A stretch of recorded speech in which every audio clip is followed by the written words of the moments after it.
예, 성경에 보면, 그리고 또 교회 생활을 좀 하시다 보면 아마 들으신 말씀이 있을 거예요. 하나님은 시험하시는 것, 시험하시지 않으시는 것. 여러분, 하나님은 시험하시나요?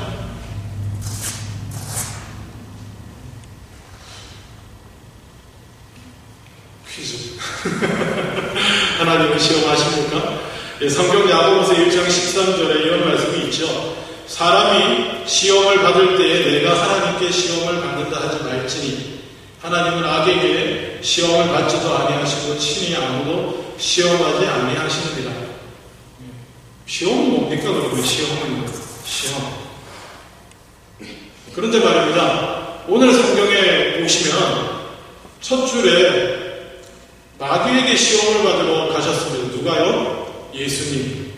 예수님이 하나님께 시험 받는 거 아니죠? 마귀에게 시험을 받으러 갔는데 광야로 어떻게 갔다고 했습니까? 예수님이 결정하고요. 광야로 가야겠다 이러고 가서 시험에 좀 들어가 시험 좀 받아볼까 이러고 광야로 가셨다는 겁니까? 성경은 뭐라고 말하고 있습니까? 무엇에 이끌려 가셨다고 말씀하고 있습니다. 그렇지 않습니까? 뭐에 이끌렸습니까? 성령에게 이끌려. 성령에게 이끌려 갔는데 성령에 이끌려 광야로 갔더니 마귀에게 시험을 받았다는 의미보다는 이 문장은요. 마귀에게 성령에게 이끌려 마귀에게 시험 받으러 광야로 들어가셨다. 입니다. 무슨 차이냐고요? 마귀가 시험하려고 대기하고 있는 장소에 성령께서 이끌고 가셨다는 것입니다. 다르게 말하면 하나님의 인도하심을 따라서 마귀의 시험을 받았다는 것입니다. 조금 더 부드럽게 표현하자면 하나님의 허락하신 가운데 마귀의 시험 가운데 들어가셨다는 것입니다. 예수님께서. 그러면 하나님은 시험하지 않으신다는데 이거 뭡니까? 그리고 성경의 여러 곳에 보면 근데 하나님이 시험하시는 것 같이 나올 때가 많이 있습니다. 우리가 그래서 오늘 예수님 시험 받으신 얘기하면 한 번만 더 짚고 넘어가자면 하나님은 시험하지 않으십니다. 문제는 이 시험이라는 단어가 헬라어의 단어 하나가 여러 가지 의미로 번역될 수 있는데 문제가 있는 것입니다. 뭐냐 하면 성경에 주로 번역하는 대로 시험이라는 의미로 번역할 수도 있고요. 조금 부정적인 의미로 이 단어를 번역하면 유혹하다라는 의미로도 번역할 수 있습니다. 유혹은 뭡니까? 이게 멀쩡하게 선하게 잘 사는 사람을 죄의 길로 인도해서 걸려 넘어지고 타락하게 하는 걸 유혹이라고 그러지 않습니까?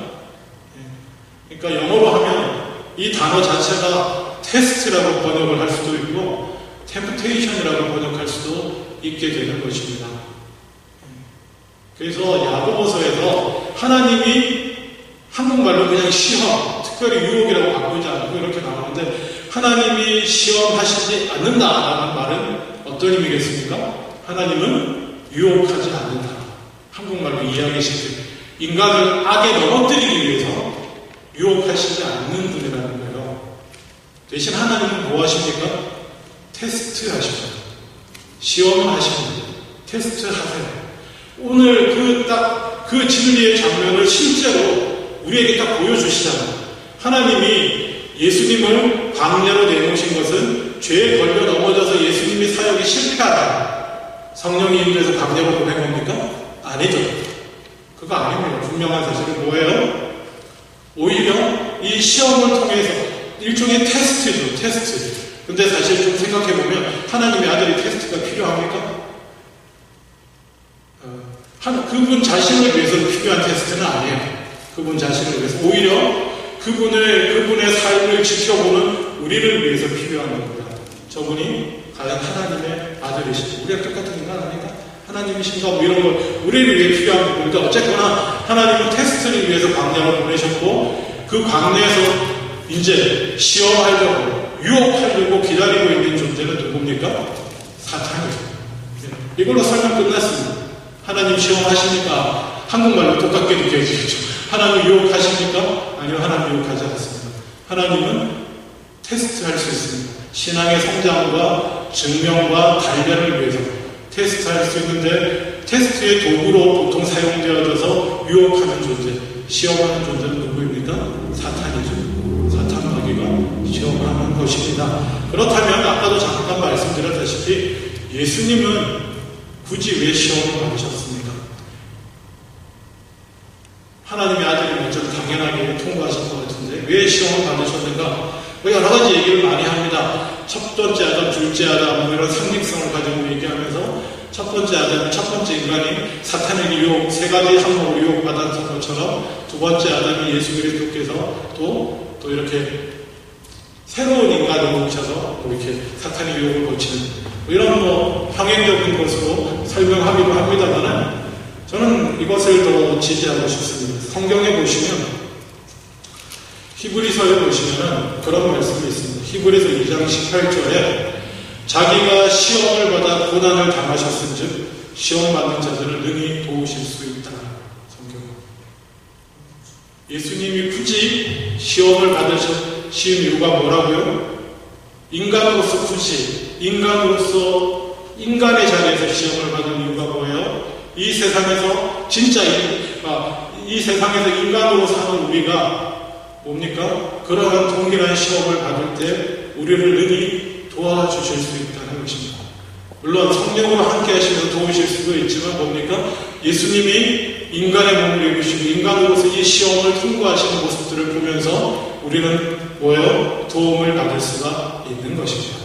그래서 예수님의 시험을 관해서 늘 얘기하는데 예수님이 당하신 고난의 일부로 이해할 수도 있습니다만 결국 이 예수님이 굳이 하나님의 뜻대로 하나님이 인도하셔서 이 세 가지 시험을 지나가게 되신 이유는 통과하시게 된 이유는 뭐라고요? 사실은 우리 인간을 위해서 우리를 도우시기 위해서 라는 것입니다. 여러분 인생을 살아가면서 우리는 많은 유혹 앞에 놓입니다. 유혹과 시험 앞에 놓입니다. 어떤 것은 전적으로 유혹일 수 있습니다. 어떤 것은 하나님이 허락하시는 테스트일 수도 있습니다.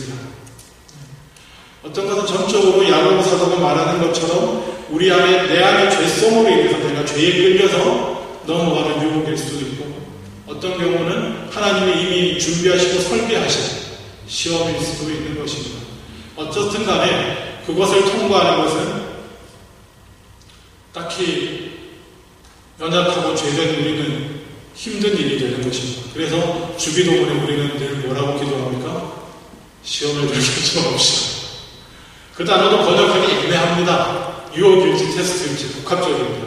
그러니까 우리 인간적으로 두 가지 의미가 다 있겠죠. 하나님 제 신앙을 위해서라고 하시지만 그래도 테스트는 좀 그렇잖아요. 학교 다닐 때 우리 시험 뭡니까? 선생님 맨날 하는 얘기예요. 우리 시험 맨날 싫지만 선생님 맨날 하는 얘기가 이게 다 너희 공부하라는 거야. 너희한테 도움되는 거야. 테스트는. 그래도 우리는 뭡니까?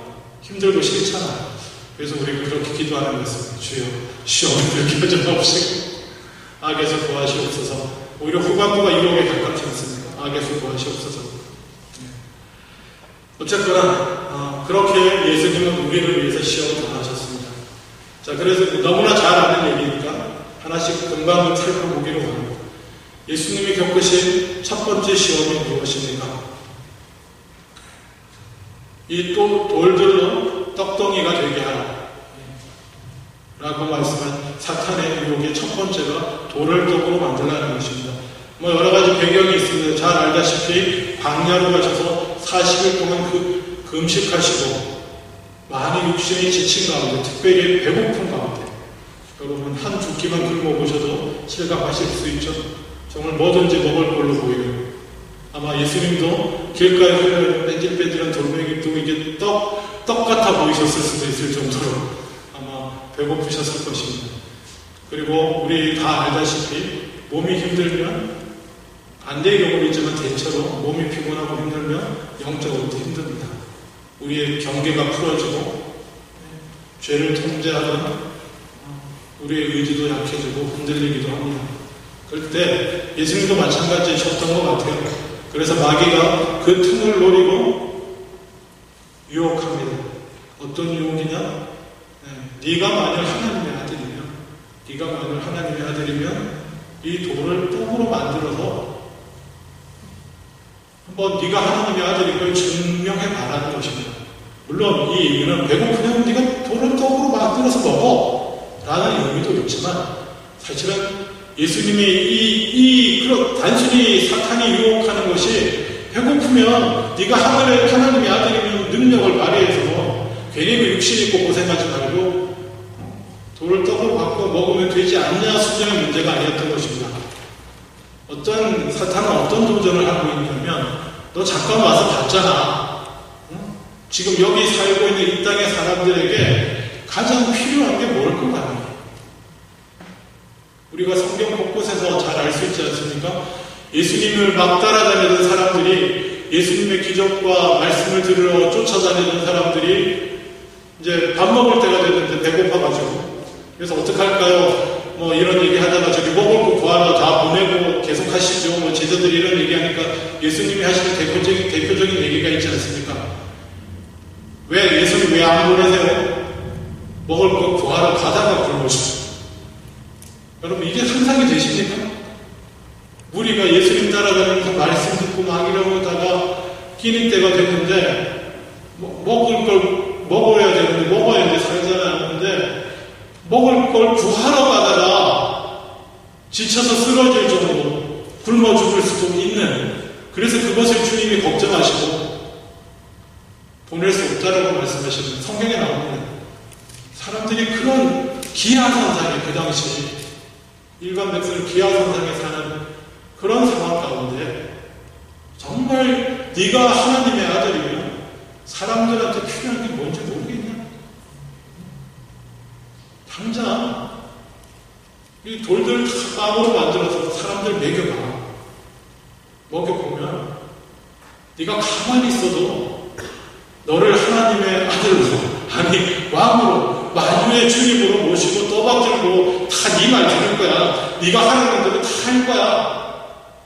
라고 하는 어떤 의미의 깊은 의미의 유혹이 그곳에 있는 것입니다. 사람들의 필요를 채워줘야지. 그래서 예수님은 강력하게 부인하시는 겁니다. 강력하게. 뭐라고 부인하십니까? 물론 개인적인 생각이 아니라 하나님의 말씀을 인용해서 4절 다 함께 읽겠습니다. 시작. 예수께서 대답하여 이르시되 기록되었으되 시작. 사람이 떡으로만 살 것이 아니요 하나님의 입으로부터 나오는 모든 말씀으로 살 것이라 하였느니라 하시니 신명기 8장 3절에 나옵니다. 광야에서 만나를 먹이신 그 얘기. 왜 고생 광야길을 가게 하면서 먹을 것도 풍족하지 않게 없게 하다가 하나님이 만나에서 먹이셨는가. 사람은 꼭 하나님의 말씀으로 산다는 걸 보여주시기 위해서였다라고 하는 그 말씀을 인용하면서 하나님의 입으로 나오는 모든 말씀으로 사는 것이다. 동의하십니까? 한국 사람은 참 동의하기 힘든 부분이 있습니다. 왜냐하면 한국 사람들 삶에 우리도 한국 사람이잖아요. 우리의 문화적 전통에서 가장 중요한 게 뭡니까? 인간의 인생을 살아가는 데 있어서 그냥 제일 중요하다고 그냥 일반적으로 여기며 말하는 게 뭡니까? 나쁜 짓 하면서도 꼭 이 얘기 하잖아요.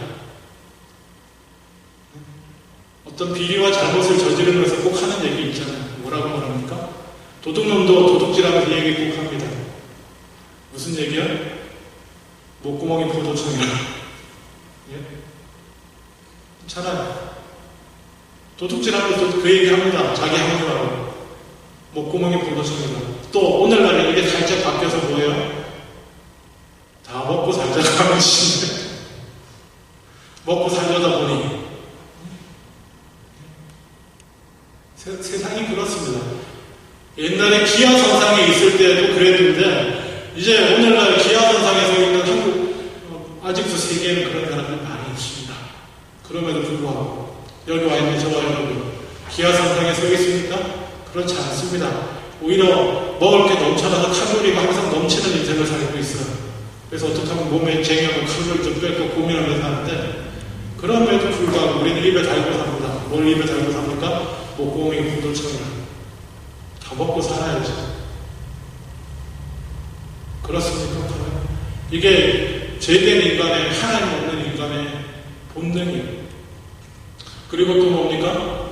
예수님이 이 시험을 굳이 말씀으로 승리하실 거지만 굳이 기꺼이 받아들이시고 말씀으로 승리하신 이유는 뭐예요? 우리가 예수님 모시고 2000년이 지난 지금도 여전히 목구멍이 포도청이네, 먹고 살아야죠 하는 이 유혹에 빠져서 휘청거리고 있을 것이기 때문에 그런 줄로 믿습니다. 오늘날에 여러분, 내 머릿속으로 목구멍이 포도청인데 주님, 그래도 힘든 일생활을 먹고 살아야죠. 기본 생활을 유지해야죠. 제가 뭐 하려고 여기 왔는데요? 왜 한국을 떠났는데요? 한국보다 못 살려면 제가 왜 옵니까? 여러 가지 목구멍이 포도청. 그럴 때마다 사탄의 유혹인 줄 믿으시기 바랍니다. 사탄의 음성이에요. 뭘 기억하십니까? 그럴 때마다 하나님의 말씀. 사람이 떡으로만 살 것이 아니요 하나님의 입으로부터 나오는 모든 말씀으로 살 것입니다. 아멘. 말씀으로 사는 것입니다. 말씀으로. 우리가 죽는 걸 두려워하잖아요. 죽는 게 두렵습니다. 그래서 먹고 산다고 그러잖아요. 먹고 살려고 하죠. 사람은 언제 죽는지 아십니까? 여러분, 사람은 언제 죽습니까? 어떤 남궁 뭐라고 유명한 의사가 쓴 칼럼이 있는데, 그 양반이 이제 뭐죠, 이렇게 수술하고 그럴 때 왜 뭐라고 그러면 인턴 옆에 있잖아요. 근데 갑자기 인턴이 환자를 보다 말고 얘가 갑자기 좀 피곤해서 그랬는데 자기한테 묻더랍니다. 선생님, 사람은 언제 죽는 겁니까? 그래서 이 양반이 고민하기보다 하여튼 그래서 쭉 자기 글에 썼는데요. 제가 사람이 언제 죽는지 읽어드릴게요. 제가 쓴 거 아니고 이분이 쓴 사람이 언제 죽는가? 사람은 언제 죽는가? 기본적으로 쇼크가 사람을 죽게 하는 것이다. 이제부터 전문 용어가 나옵니다. 저도 모릅니다. 그냥 들으세요. 모든 쇼크는 순환성, 신경성, 저혈량성, 아나필락시스, 항원, 항체, 면역 반응이 원인이되어 발생하는 전신 반응, 그리고 septic 폐혈성의 5가지 형태 중 하나로 정의될 수 있다. 뭔 소리인지 모릅니다. 그 사람은 쇼크로 죽는데, 다시 말하면 돌이킬 수 없는 이 5가지 쇼크가 오면 인간은 무조건 죽는다. 심정지에 맞닥뜨린 의사는 이 환자의 쇼크의 종류가 무엇이고 과연 돌이킬 수 있는지 판단해야 된다. 예를 들어 머리가 부서진 사람은 신경성 쇼크이고 대체로 되돌릴 수가 없다. 팔다리가 전부 끊어진 사람은 저혈량성 쇼크이며 되돌릴 수 있다. 심장마비는 순환성이고 되돌릴 수 있다. 말기암은 복합적이지만 상황에 따라 되돌릴 가능성이 있다. 의사가 정의한 죽음입니다. 모든 쇼크로 인해서 죽음인데, 죽음의 정의는 심정지이고, 그리고 이제 어떤 경우는 되돌릴 수 있는 것도 있고 되돌리기 힘든 것도 있다. 쇼크로 심정지가 일어났을 때, 이렇게 해서 의사가 정의하는 죽음입니다. 여러분 언제 죽습니까? 여러분은 언제 죽나요? 의사가 바라보는 시각에서는 이런 것들 중에 하나로 쇼크를 당하는 거죠. 죽을 수 있겠죠. 배고파서 영양제 공급이 안 돼서 또 쇼크로 받아 죽을 수도 있겠고. 근데 말입니다. 질문이 잘못됐어요. 제가 한 질문이 잘못됐습니다. 여러분이 언제 죽나요? 사실 여러분 이미 죽어 있었습니다. 알고 계셨어요? 여러분은 사실 이미 죽어 있었습니다.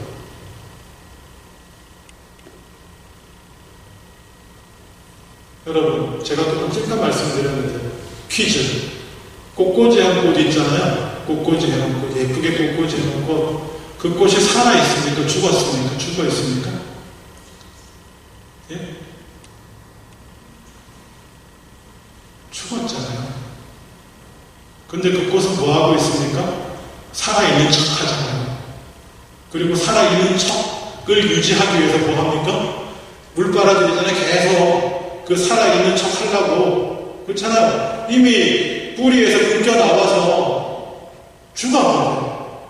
거기다 뭐 이렇게 영양제 물 뭐 이렇게 여기다 꽂아놓으면 살아있는 것처럼 보이려고 계속 안 죽으려고 목구멍에 포도청이라고 먹어야 살죠 이러면서 그러고 있지만 사실 그거 뭐예요?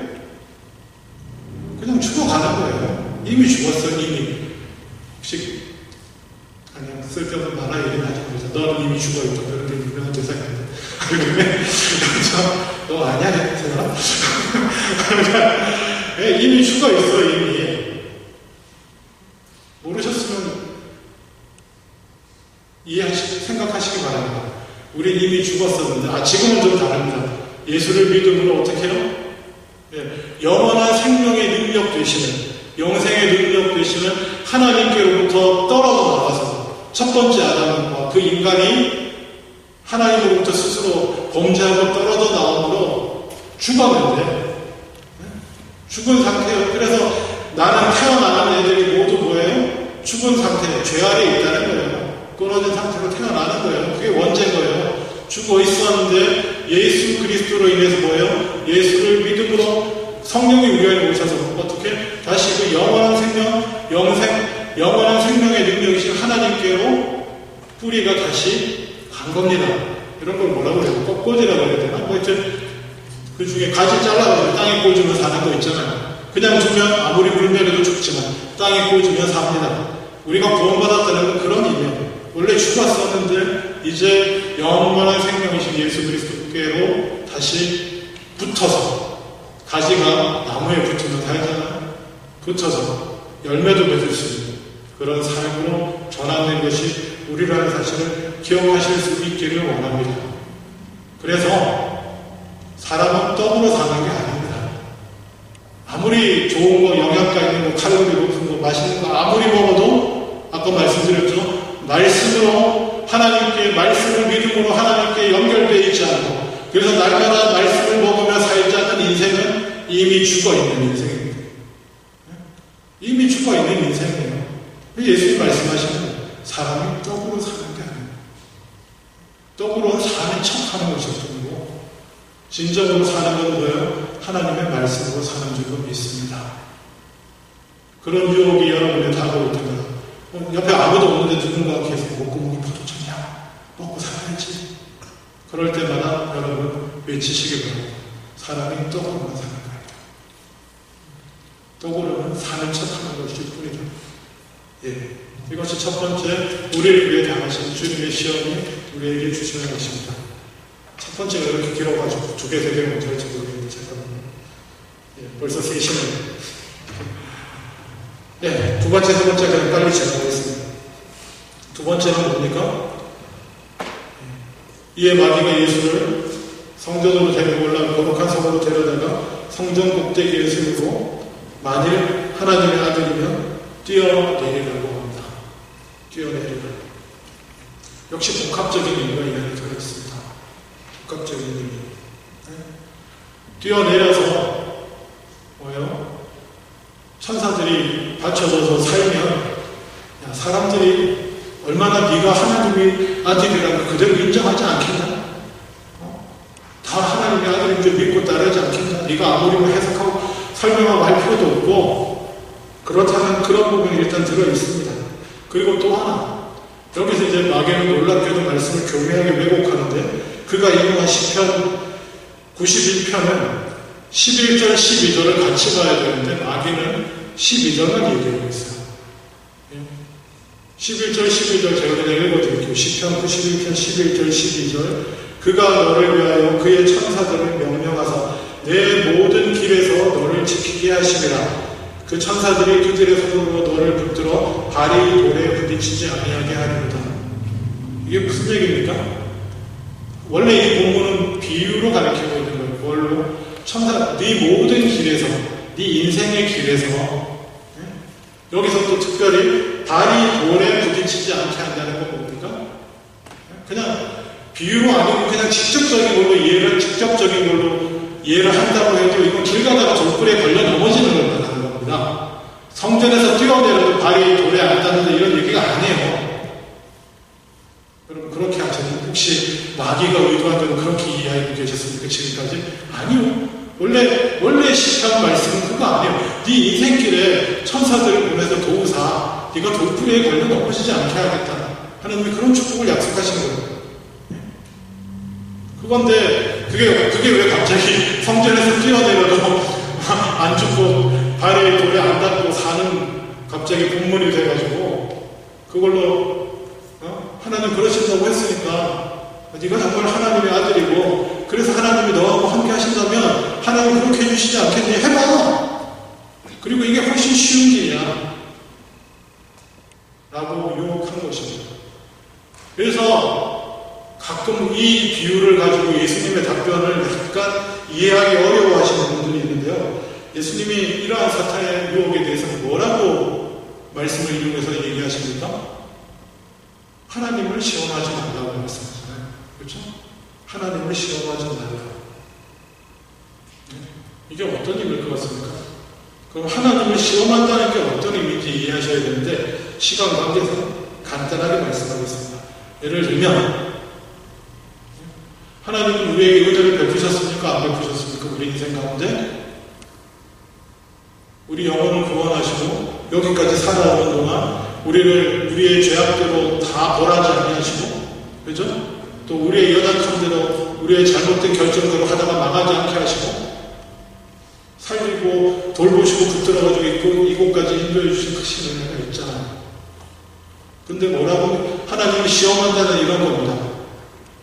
그럼에도 불구하고 하나님, 저 지금 하나님의 은혜가 느껴지지 않아요. 하나님의 임재가 느껴지, 하나님이 은혜 베푸시는 선한 하나님인지 모르겠어요. 그러니까 좀 보여주세요.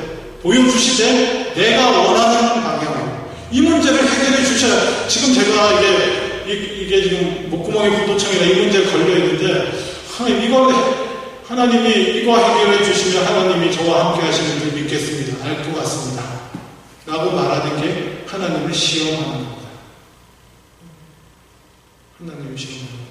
예를 들면 어릴 때부터 먹이고 재우고 잠 안 자는 밤새 눈도 두들기고 아플 때마다 힘들고 돌봐서 키웠는데 얘가 말 좀 하면 이제 말 좀 배우고 막 돌아가니까 아빠는 왜 매일매일 사탕 안 줘?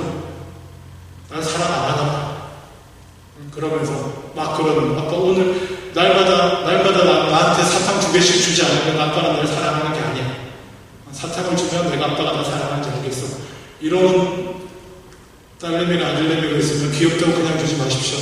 죽탱이를 날려야 됩니다. 손을 아끼지 마세요. 그런 거. 사전에 안 잡으면 유치원 지나가면 못 잡습니다. 그때 박살을 내야 돼요.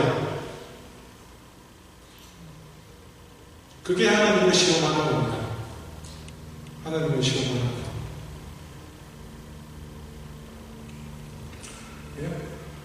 늘 우리 삶 가운데 함께 하시는 자기 아들을 보내서 죽이고 구원해 주신 은혜를 잊어버리고 이 문제가 해결이 안 되네요. 하나님 살아계신 거 맞습니까? 이러고 있는 인간을 하나님을 시험한다라고 말하는 겁니다.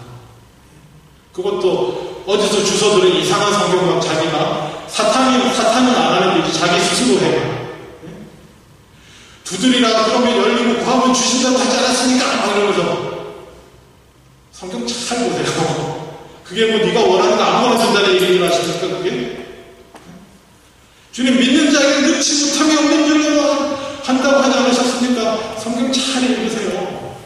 아무거나 원하는 대로 내가 원하는 대로 다 이기고 승리하는 본문이 아닌 거 제가 분명히 말씀드렸잖아요. 넣지 못하는 건 주님의 나라를 위해서 내가 어떤 시험과 환난과 고통을 당해도 그것을 내가 견디지 못할 것이 없다라고 하는 바울의 고백이고 못 견딜 게 없다. 내가 하나님이 주시는 능력 안에서 내가 원하는 걸 하나님이 주시는 능력 안에서 못 이룰 것이 없다. 이게 아니에요. 오늘날에도 사탄은 그렇게 말씀을 왜곡해서 우리로 하는 시험에 들도록 하나님을 시험하고 유혹하고 있습니다. 그래서 예수님이 굳이 그 사탄의 시험을 받으시면서 이때는 어떻게 하라고요? 하나님을 시험하지 말아요. 늘 변함없이 사랑으로 그리고 뭡니까? 적어도 너보다는 뛰어난 지혜와 지식과 능력으로 네 인생을 관리하시고 저 선한 것을 인도해 주시고 계시는 아버지 하나님의 사랑을 의심하면서 네가 원하는 방향으로 확인을 가져간다는 거예요. 그게 시험하는 거예요.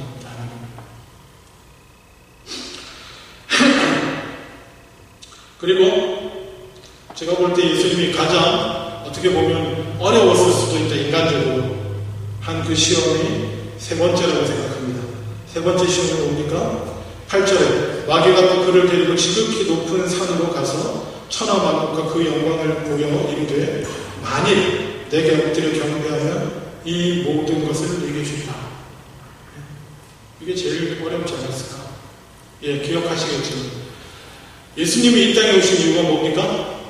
예수님이 이 땅에 오신 이유가 뭐예요? 지금 타락해서 범죄함으로 뭐예요? 하나님을 떠나 공중의 권세 잡는다. 그게 누굽니까? 사탄 마귀, 사탄의 영향력 아래 있는 인간이 포함한 이 세상을 다시 하나님께로 회복시키는 겁니다. 그 죄의 문제, 죄값의 문제를 본인이 죽으심으로 본질적으로 해결하고 이 모든 걸 다시 원래대로 사탄의 생각에 의해서 하나님께로 돌이키는 게 예수님의 목표예요. 근데 사탄이 또 나타나서 하는 얘기가 뭡니까? 오케이, 너 원하는 그거 내가 줄게. 내가 내 영향력 아래에 있는 이 모든 인간들 내가 건드리지 않을게. 다 풀어주고 해줄게. 조건이 하나 있어. 뭐라고? 나한테 전하래. 나한테 경배하래. 나를 경배 여러 번 하는 것도 아니야. 한 번만 딱 나를 경배하래. 내가 이거 다 포기한다. 이거잖아.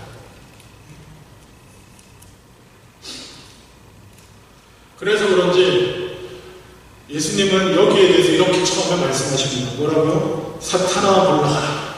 그래서 보통 어떤 분이 이렇게 하세요. 세 번째 시험에서 예수님이 말씀하신 것은 무엇입니까? 이렇게 성경 퀴즈 하면 사탄아 물러가라.